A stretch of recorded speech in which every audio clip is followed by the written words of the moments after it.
¿Acaso no estoy yo aquí que soy tu madre? Guadalupe Radio presenta la videoserie Bajo tu manto, en compañía del Padre Roberto Figueroa. Una producción original, disponible solo en las aplicaciones de Guadalupe Radio. Hola, ¿qué tal? Soy el Padre Roberto Figueroa. Bienvenido, bienvenida a tu programa Bajo tu manto, la serie, donde hablamos acerca del acontecimiento guadalupano, las apariciones de Santa María de Guadalupe en el Cerro del Tepeyac, lo que sucedió del 9 al 12 de diciembre de 1531. Ya hemos estado platicando acerca de lo sucedido previamente a este evento sorprendente, maravilloso, sobrenatural y único. Como bien lo dijera el Papa Benedicto XIV, no ha hecho con otra nación cosa igual. En el capítulo anterior hablamos acerca de los inicios de la fe, los primeros evangelizadores. Hablamos de diferentes cosas muy interesantes que algo vamos a retomar para después continuar con esta primera evangelización antes de la llegada de Nuestra Señora de Guadalupe y obviamente de nuestro Señor Jesucristo a las tierras mexicanas, al Cerro del Tepeyac. Platicamos cómo bajo el regalo otorgado por el Papa Clemente a los reyes de España, el regio patronazgo, los reyes podían nombrar a un sacerdote como obispo de una diócesis. También hablamos acerca, en el capítulo anterior, de cómo Carlos I de España, Carlos V de Alemania, envía a los primeros evangelizadores en 1523, Juan de Ahora, Juan de Tecto y Pedro de Gante, y que mueren Juan de Ahora y Juan de Tecto y solo queda Pedro de Gante. Como en el año de 1524, el Papa Clemente VII envía a los primeros frailes franciscanos, y explicábamos por qué primeros, porque fueron los primeros enviados por el Papa con esta bula omnímoda, en donde ellos tenían una plena potestad sobre esas tierras a donde ellos se dirigían, conocido como las Indias, conquistada ya por parte de Hernán Cortés, y como también después en el año de 1526 llegan los dominicos. Fueron muy pocas las conversiones que se dieron en esta primera etapa. Fray Toribio de Benavente Motolinia, ¿qué es lo que hace? Lo que hace es decir que los primeros 5 años fueron años fríos, muy pocas conversiones. ¿Qué pasó después? Ahorita platicamos después de la pausa.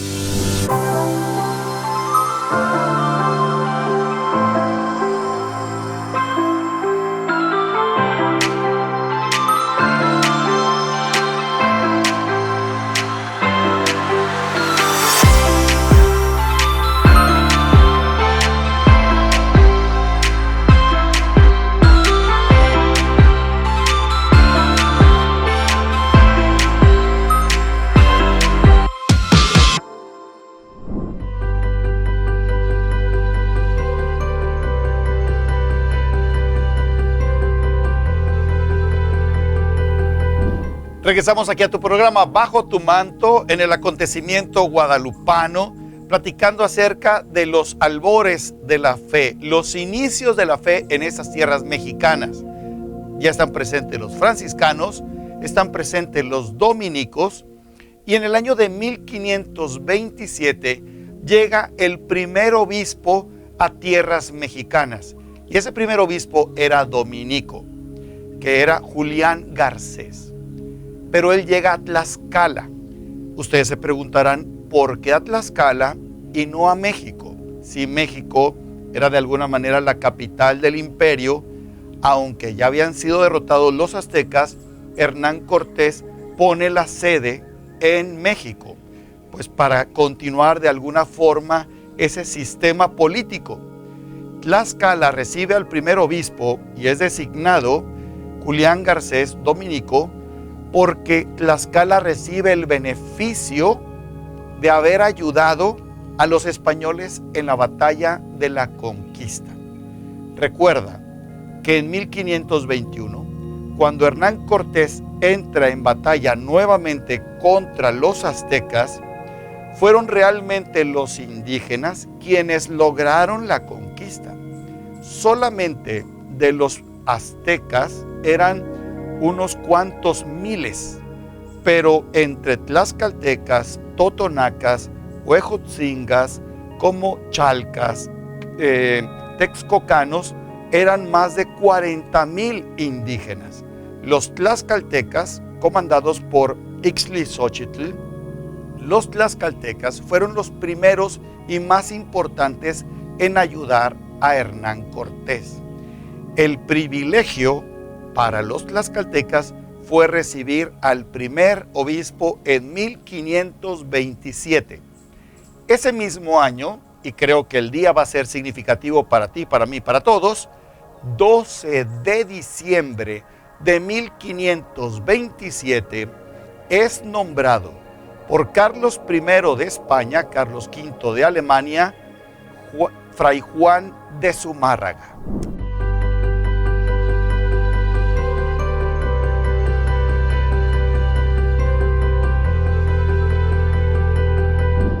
Así es, 12 de diciembre de 1527 es nombrado como obispo de México, ahora sí, como obispo de México, Fray Juan de Zumárraga.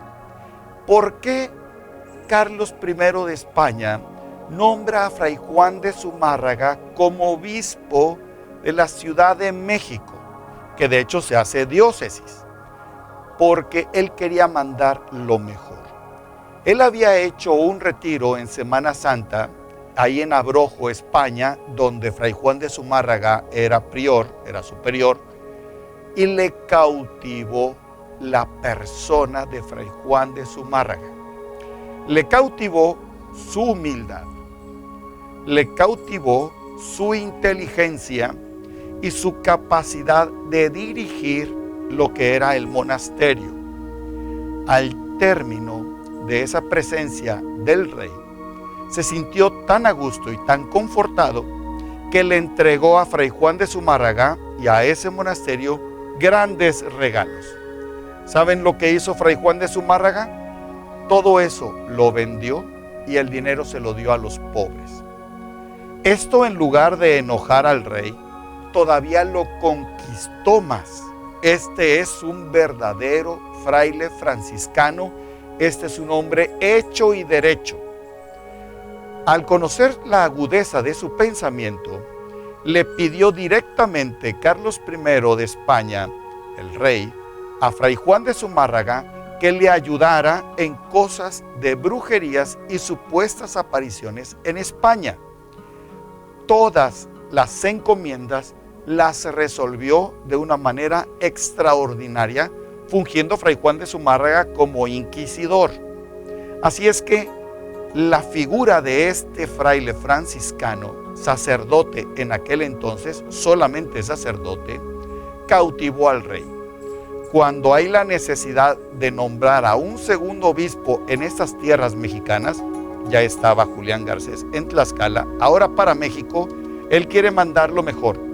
Y al mejor que conoce es precisamente a Fray Juan de Zumárraga. 12 de diciembre de 1527. Pero como ustedes saben, pues la transportación no era como ahorita, que puedes tomar un avión a las 8 o a las 10 o a las 12 o compras un boleto para mañana o incluso para el mismo momento. La transportación en barco en aquel entonces no era tan sencilla y además había que arreglar muchas cosas. Es por eso que él emprende el viaje hasta 1528 y llega a tierras mexicanas el 8 de diciembre de 1528. Un día significativo porque el 8 de diciembre es el día en que celebramos a la Inmaculada Concepción, la Purísima Concepción, a la Santísima Virgen María. Y así empieza en estas tierras y él llega, como ya en un programa anterior dijimos que llegó Fray Juan de Zumárraga con la primera audiencia, una especie de autoridad civil. Fray Juan de Zumárraga llega a México con el título de protector de indios. ¿Por qué llega con este título de protector de indios por parte de Carlos I de España, Carlos V de Alemania? ¿Por qué? Porque han llegado a oídos del rey quejas acerca de Hernán Cortés, acerca de los abusos que él estaba cometiendo con los indígenas. Y como ya Carlos I de España, el rey, entendía que los habitantes de estas tierras eran sus súbditos, o sea, no eran esclavos, eran sus súbditos, había que tratar con la misma dignidad como cualquier ciudadano español. Obviamente, las distancias, como también la situación por la que estaba pasando el rey de España, que no era nada fácil, acuérdense ustedes que atacó Roma en 1527 y captura al Papa Clemente VII en un arraigo domiciliario, es como si estuviera encarcelado. Durante estos 3 años de 1527 a 1530, el Papa no va a reconocer los nombramientos de parte del rey español, Carlos I de España, que incluso dentro de esos nombramientos está precisamente Fray Juan de Zumárraga. No fue reconocido por parte del Papa en un primer momento. De modo que, ante las quejas sobre Hernán Cortés, manda una autoridad civil, que es la primera audiencia, y manda a Fray Juan de Zumárraga como protector de indios. Al llegar con este título, lo primero que hace es entrevistarse con Pedro de Gante. Pedro de Gante ya sabía el náhuatl. Él había llegado en 1523.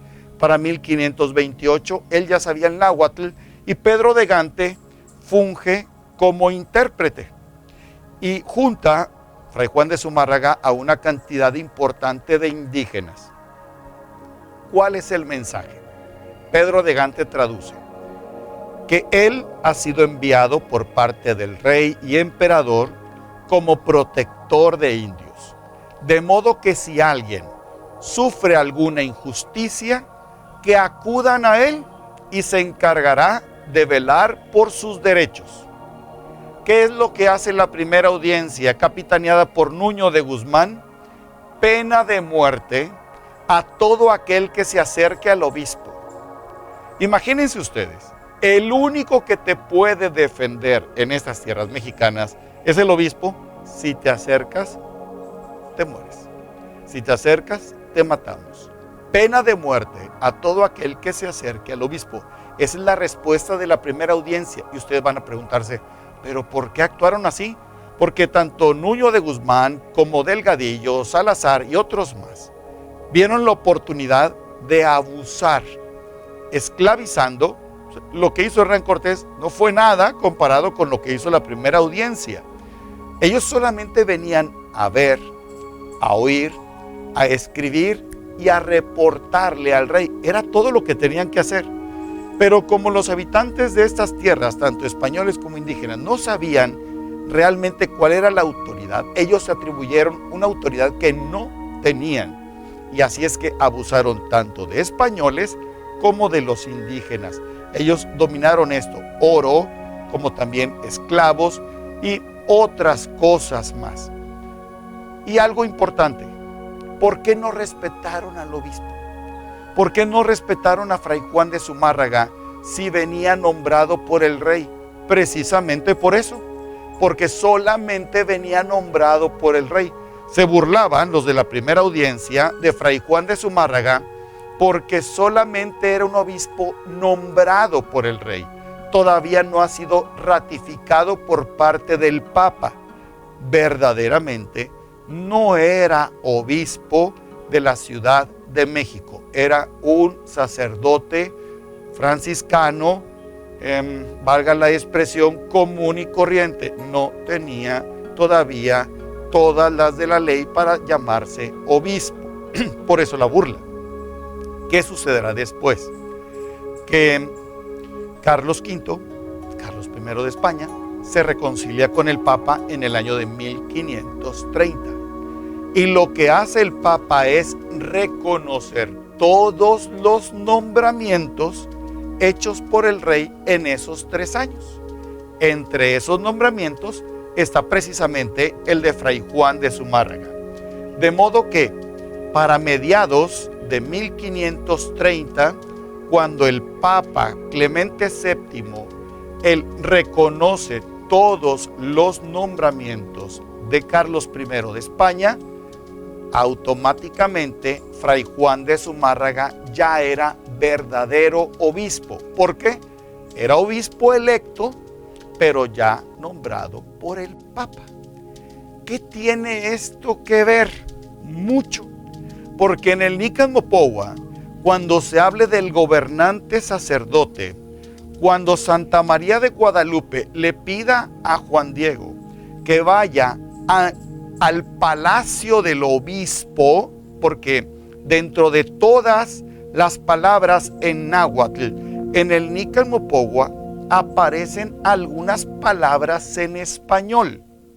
María, por ejemplo, Jesucristo, Juan, Diego, Bernardino. Hay palabras en español. Dios también, Teotl, Dios. Dios es una palabra en español, haciendo referencia precisamente a Dios. Y otra palabra en español es obispo. A veces se pondrá tlatoani, en ocasiones se dirá obispo. Cuando Santa María de Guadalupe envía a Juan Diego a que vaya con el obispo, tiene toda la razón el Nican Mopohua, este documento que nos habla acerca de las apariciones de Santa María de Guadalupe, en llamar a Fray Juan de Zumárraga obispo.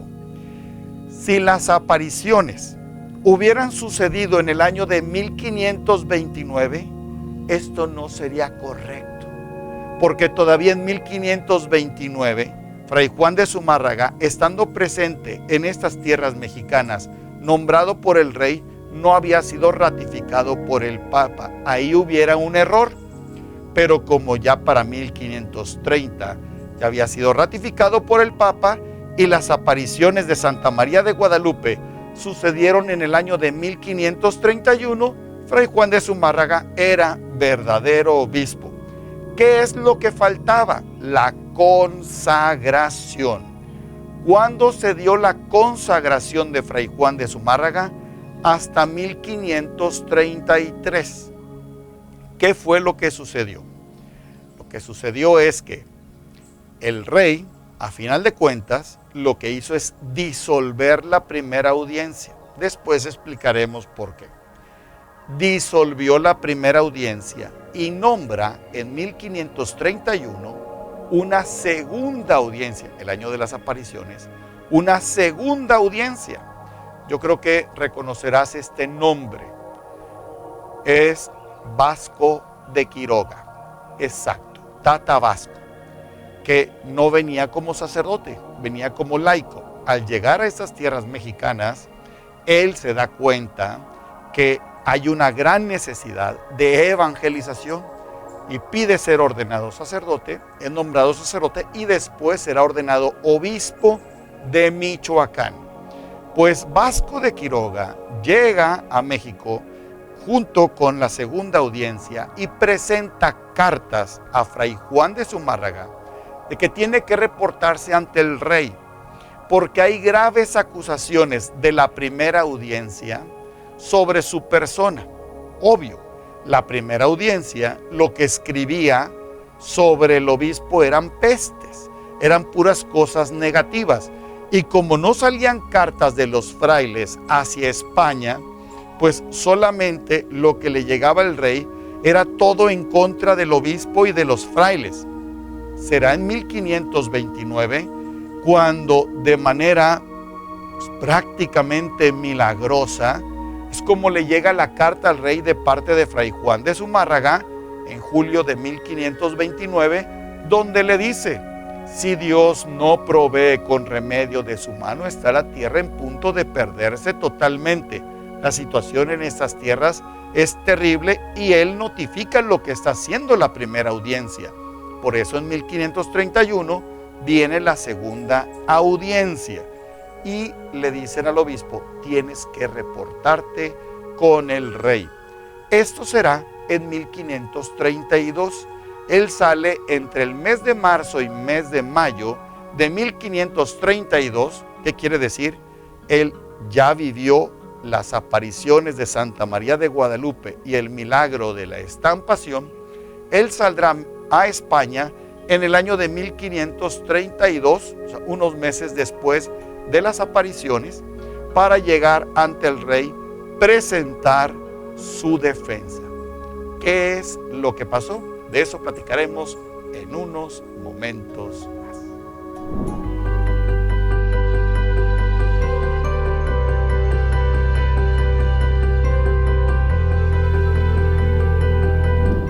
El acontecimiento guadalupano, los albores de la fe, los inicios de la fe, Fray Juan de Zumárraga, nos quedamos en esto, tiene que defenderse. Es cierto, en el año de 1532, entre el mes de marzo y el mes de mayo, él regresa a España, se presenta ante el rey y él presenta su defensa. ¿Cuál fue el resultado?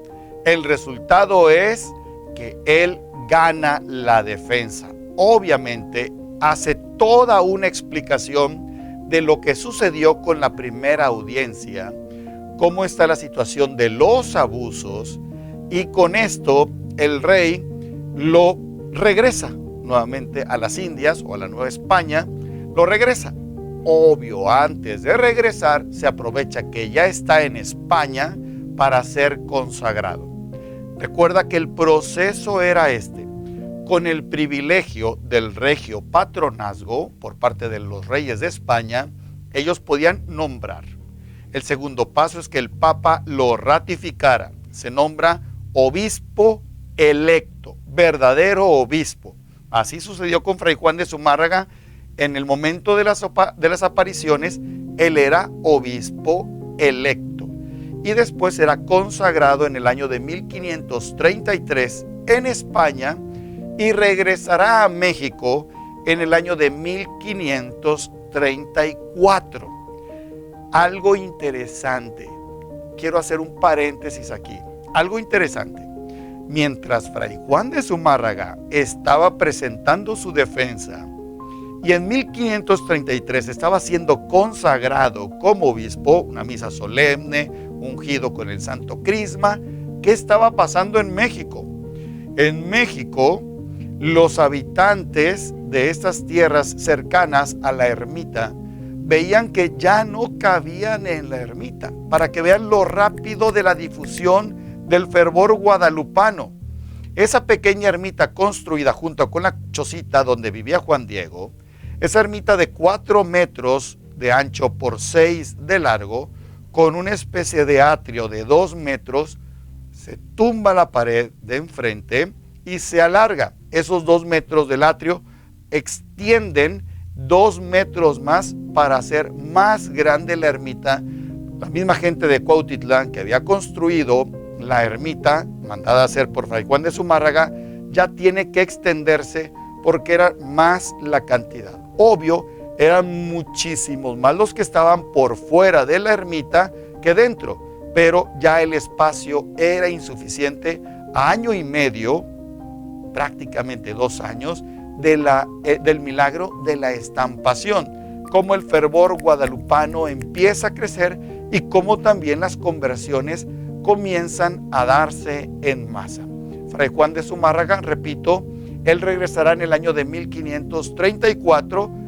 Después lo que hará él es fundar la escuela de la Santa Cruz en Tlatelolco, en donde el mismo Antonio Valeriano, el escritor del documento más importante de las apariciones de Santa María de Guadalupe, el Nicamopogua, será alumno, maestro y rector de esta escuela de la Santa Cruz de Tlatelolco, cuyo maestro principal, fundado por Fray Juan de Zumárraga, maestro principal será Fray Bernardino de Sahagún, otro personaje muy importante porque también es historiador eclesiástico, y él recuperará muchos de los códices que se habían perdido.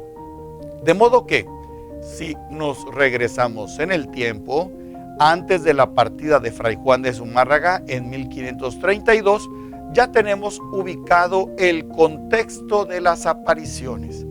Es el obispo Fray Juan de Zumárraga, ya confirmado por medio del Papa Clemente VII, y también ya está preparándose todo el ambiente para que aparezca Santa María de Guadalupe. Solamente un dato más. En el año de 1531 se harán presentes 2 enfermedades: el sarampión, traída por los españoles, y el cocolistli, que sumado a la viruela presentará una situación tremendamente compleja. Con la viruela, con la conquista, con el sarampión, el cocolistli, con toda la problemática de la primera audiencia y el obispo teniendo que salir de México a esas tierras españolas a defenderse, es como aparece Santa María de Guadalupe el 9 de diciembre de 1531. Pero de eso platicaremos en el siguiente programa. Y la bendición de Dios Todopoderoso, Padre, Hijo y Espíritu Santo, descienda sobre ustedes y permanezca para siempre. Amén. Hasta la próxima. Gracias por acompañarnos en un capítulo más de la videoserie Bajo tu manto, en compañía del Padre Roberto Figueroa. Una producción original disponible solo en las aplicaciones de Guadalupe Radio.